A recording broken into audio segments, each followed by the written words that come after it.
Nachagiri TV news.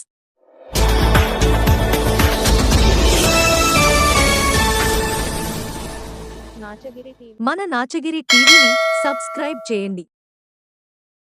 Siddipet జిల్లా వర్గల్ మండలం శ్రీ లక్ష్మీనరసింహస్వామి నాచారంగుట్టలో ముక్కోటి వైకుంఠ ఏకాదశి సందర్భంగా ఈ రోజు అర్ధరాత్రి నుంచే ఆలయంలో భక్తుల రద్దీ. ముక్కోటి ఏకాదశి సందర్భంగా భక్తుల తాకిడి ఆలయములో ఉత్తరద్వారం ద్వారా భక్తులకు దర్శనమిచ్చిన శ్రీ లక్ష్మీనరసింహస్వామి.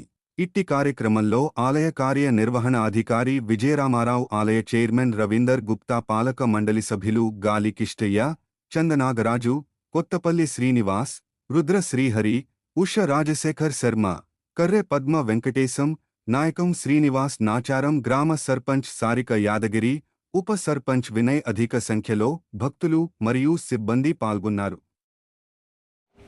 వైకుంఠ ఏకాదశి సందర్భంగా ఉదయం 5:30 మనం వైకుంఠ ద్వార దర్శనము భక్తులచే నిర్వహించడం జరిగింది. ఈరోజు భక్తులు తండోపతండాలుగా స్వామివారిని దర్శించుకోవడం జరిగింది. దీనికి తగు ఏర్పాట్లు కూడా చేయడం జరిగింది.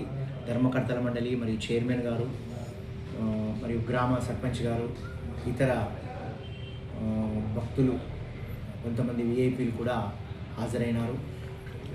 ఈరోజు వైకుంఠ ఏకాదశి సందర్భంగా స్వామివారిని దర్శించుకుంటే మంచి జరుగుతుందని భక్తులు అధిక సంఖ్యలో హాజరవుతారు.